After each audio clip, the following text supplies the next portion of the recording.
قال حدثنا ابن ابی عمر پڑھیے. بسم اللہ الرحمن الرحیم. وبه قال حدثنا ابن ابي عمر باب ما جاء في اخذ الاجر على التعويذ. وبه قال حدثنا. یہ تو عرض کیا تھا نا کہ تعویذ روحانی علاج نہیں ہے، جسمانی علاج ہے. اس کو روحانی علاج کہنا ایک قسم کا دھوکہ ہے. تو لوگ اس کو سمجھتے ہیں روحانی علاج. روحانی بیماریاں حسد، کینہ، چغلخوری، یہ جو بیماریاں ہیں یہ روحانی بیماریاں ہیں. تعویذ سے ان کا علاج نہیں ہوتا. تو تعویذ کی مثال بالکل ڈسپرین کی گولی کی طرح ہے. اب گولی مؤثر بھی ہو سکتی ہے، غیر مؤثر بھی ہو سکتی ہے.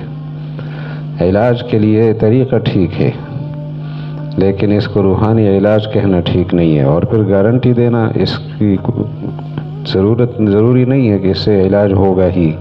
علاج شفا تو اللہ نے دینا ہے. جی اس پر اجرت، البتہ تعویذ پر اجرت جائز ہے. چلیے.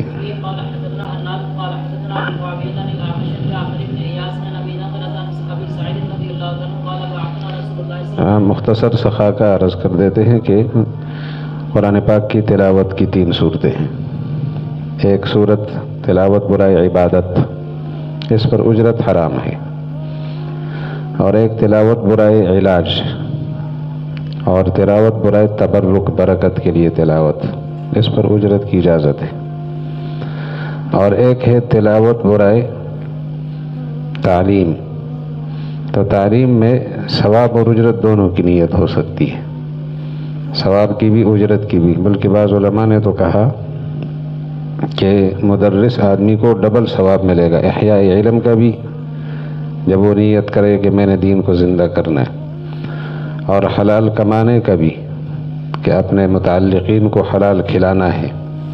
تو دونوں کا ثواب ساتھ ساتھ ملے گا. محنت مزدوری والے کو تو ایک اجر ملے گا کہ میں نے اپنے متعلقین کو روزی دینی ہے اور ان کے روزی کا انتظام کرنا ہے.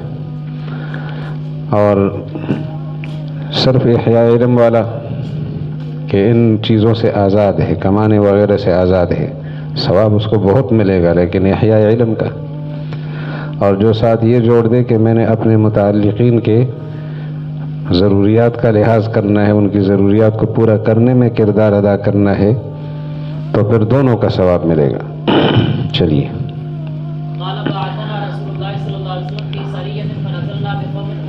یہ جو عرض کیا نا کہ جو دم ہے علاج کے لیے آپ جو تلاوت کرتے ہیں اس پر ثواب نہیں ملتا. علاج کے لیے جو تلاوت ہوتی ہے اس پر ثواب نہیں ہے، اس پر صرف اجرت لے سکتے ہیں. اجرت معاف کر دی تو اس کا ثواب مل جائے گا. لیکن تلاوت برائے عبادت یا تلاوت تعلیم، اس پر ثواب ملے گا.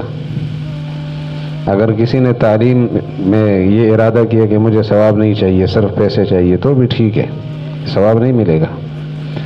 کسی نے یہ ارادہ کیا مجھے ثواب چاہیے، پیسے نہیں چاہیے، پیسے کسی نے دیے تو فبہا، نہیں تو فبہو، چلو تو بھی ٹھیک ہے، صرف ثواب ملے گا.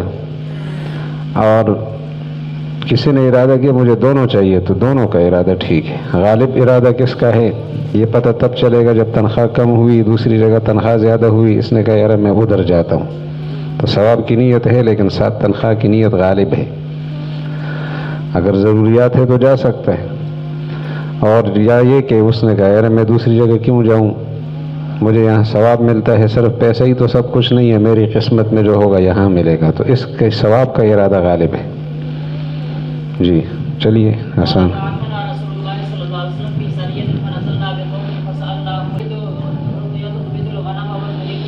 وما علمت انہا رقیہ، آپ کو کیسے پتہ لگا کہ یہ رقیہ ہے؟ یہ سورہ فاتحہ رقیہ ہے، آپ کو کیسے پتہ لگا؟ یہ الگ بات ہوئی. آگے بات نہیں ہے کہ غنم بھیڑ بکریوں کو قبضے میں لو اور میرے لیے بھی حصہ مقرر کر دو. سمجھ رہے ہیں نا آپ؟ اقبضوا الغنم واضربوا لی معکم بسہم. ترجمہ آ گیا سمجھ میں اس کا؟ تو 30 بکریوں کی کیا قیمت بنتی ہے آج کل؟ 3000 تو ہوگی نا. 100 روپے کی بکری اگر ہو تو 6 لاکھ روپے. تو علاج پر آپ پیسہ لے سکتے ہیں لیکن اس پر ثواب نہیں ہوتا۔ حضرت تھانوی رحمۃ اللہ علیہ نے لکھا ہے کہ وظیفے جو ہم کرتے ہیں نا کسی کام کے لیے، تو وظیفے پر ثواب نہیں ہوتا، کام ہو گیا، نہ ہوا نہ ہوا۔ اور جو دعا ہے، کام ہوا یا نہیں ہوا دونوں صورتوں میں ثواب ہے۔ تو اس لیے اصل وظیفہ نہیں ہے، اصل دعا ہے۔ ایک تو وظیفہ اصلاح ہے نا جو پیر صاحب دیتے ہیں آپ کو، وہ اصلاح کے لیے ضروری ہے، اس کا الگ تاثیر ہے اس کی۔ آپ اس کو غذا کے طور پہ کھا رہے ہیں یا دوا کے طور پہ استعمال کر رہے ہیں۔ ایک یہ کہ دنیا کے کسی کام کے لیے، وہی وہ کسی نے وظیفہ بتایا تھا نا کہ شادی ہو جائے، وہ غریب 40 دن تک پڑھتا رہا، بعد میں پتہ چلا یہ سعودی عرب کا ترانہ ہے، تو اب نہ اس کو ثواب ملا نہ کام ہوا، دونوں سے گیا۔ اگر اس کی بجائے دعا کرتا تو کام ہو یا نہ ہو ثواب ملتا ہے۔ جی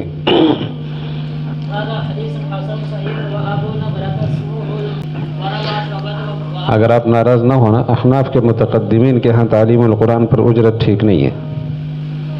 ہمارے خیبر پختونخوا کے مولانا محمد طاہر رحمہ اللہ وہ تو اس کے سخت مخالف تھے، وہ تو اس آیت کا ترجمہ بھی یوں کرتے ان اجریہ الا علی رب العالمین خلافا للمتاخرین، ان اجریہ الا علی رب العالمین، آگے کیا اتنے سخت ہیں۔ تو حنفی حضرات تو اس کے مخالف ہیں، اس کے باوجود آپ لوگ کہتے ہیں جی اجرت جائز ہے، متقدمین کے ہاں ناجائز، متاخرین کے ہاں جائز۔ مولانا عبید اللہ سندھی ایک بات فرماتے ہیں کہ اجرت اب بھی ناجائز ہے۔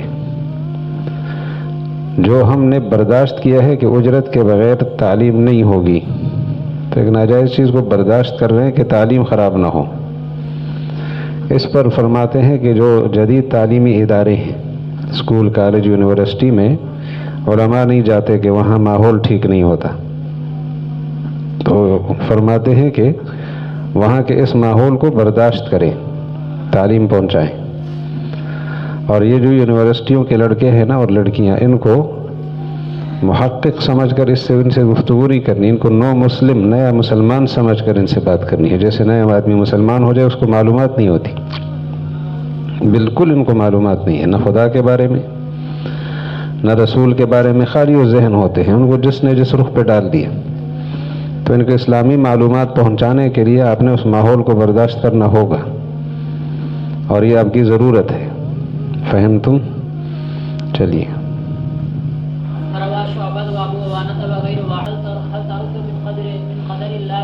یہ چیز اللہ کی تقدیر کو تبدیل کر سکتی ہے، واپس کر سکتی ہے۔ فرمایا تقدیر کو واپس کرنے کی بات نہیں، یہ بھی تقدیر کا حصہ ہے۔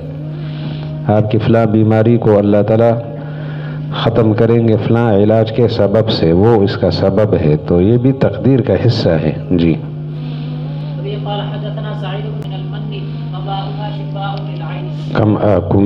کنبی کے پانی کو شفاء للعین کہا ہے، لیکن استعمال کا طریقہ وہ لوگ جانتے تھے، میں اور آپ نہیں جانتے، لہذا ہم تجربہ نہیں کریں گے، البتہ تجربہ کار سے کے تجربے سے فائدہ اٹھائیں گے۔ جی اس کے اندر شفا ہے، اس کا پانی آنکھ کے لیے مفید ہے، استعمال کیسا کرنے وہ تو تجربہ کار بتائے گا۔ جی شنیز جو ہے نا یہ کلونجی کو کہتے ہیں۔ تو رسول اللہ علیہ السلام نے جو ادویہ ہیں ان کی تاثیر بتائی ہے کہ ان میں یہ تاثیر ہے، اللہ نے ان میں علاج اور شفا کا سبب رکھا ہے۔ آگے استعمال کا طریقہ وہ لوگ جانتے تھے، ہم لوگ نہیں جانتے، تو اس پہ باقاعدہ ریسرچ کی ضرورت ہے، تحقیق کی۔ لیکن یہ کہ ہم اس کو شرعی حکم سمجھ کر استعمال کریں گے اور تجربہ نہ ہو تو گڑبڑ ہو جائے گی۔ رسول اللہ علیہ السلام کے ارشادات طب کی دنیا میں یہ مشورے ہیں، شرعی حکم نہیں ہے۔ جی اور تاثیر بتائی ہے چیزوں کی کہ کس چیز میں کیا تاثیر ہے۔ جی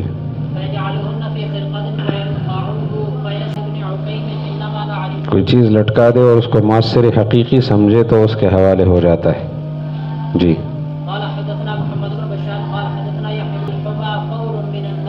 الحمى بتشدید المیم،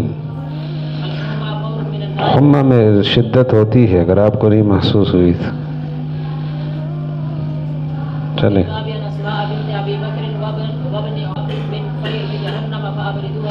پانی کے ساتھ اس کی گرمی کو ٹھنڈا کرو، لیکن یہ تو وہ تجربہ کار جانتے ہیں کہ بخار کس قسم کا ہے اور پانی کا استعمال کس طریقے سے کرنا ہے۔ ہر بخار کے لیے ایک علاج نہیں ہے، بخار کا فرق ہے۔ رسول اللہ علیہ السلام نے یہ بات مکہ مکرمہ کے ماحول میں فرمائی ہے، تو وہاں کے لوگوں کو اندازہ تھا، تجربہ رکھتے تھے۔ رسول اللہ علیہ السلام نے علاج کا طریقہ جو معروف تھا اس کی تائید کی ہے، اور یہ علاج جو بتایا ہے اس کے وہاں یہ طریقے رائج تھے۔ جی وبه قال حدثنا هارون بن اسحاق قال حدثنا عن هشام بن عروة عن فاطمة میرے سامنے تذکرہ ہوا، ذکرت ان فارس والروم یصنعون ذلك ولا يضر اولادهم۔ معروف یہ تھا نا کہ دودھ پلاتے بچے کے دودھ میں خرابی آ جاتی ہے جب انسان بیوی سے ملاپ کرتا ہے دودھ پلانے کے دور میں، لیکن یہ بات رسول اللہ علیہ السلام نے بتایا کہ روم اور فارس کے علاقوں میں وہاں اس چیز کو مضر نہیں سمجھتے اور اولاد پر اثر بھی نہیں پڑتا، لہٰذا یہ غلط روایت ہے۔ اس روایت کو میں پابندی لگانا چاہتا تھا، لیکن یہ جو مشہور ہے یہ ٹھیک نہیں ہے۔